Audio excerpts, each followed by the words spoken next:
Service in Upton, New York has issued a special marine warning for Fire Island Inlet, New York to Moriches Inlet, New York out 20 nautical miles. Sandy Hook, New Jersey to Fire Island Inlet, New York out 20 nautical miles.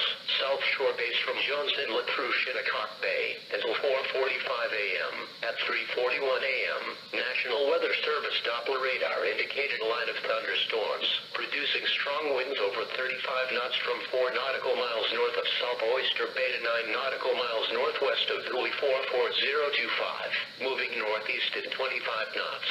The thunderstorms will be near Fire Island Inlet around 3:50 a.m., Great South Bay around 4:15 a.m. Mariners can expect gusty winds, high waves, lightning, and heavy rains.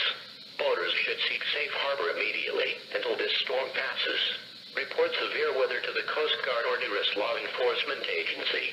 They will relay your report to the National Weather Service office. Repeating, a special marine warning has been issued until 4:45 a.m. for the following marine locations: Long Island South Shore base from Jones Inlet to Shinnecock Bay, New York; Fire Island Inlet, New York to Moriches Inlet, New York out 20 nautical miles; and Sandy Hook, New Jersey to Fire Island Inlet, New York out 20 nautical miles.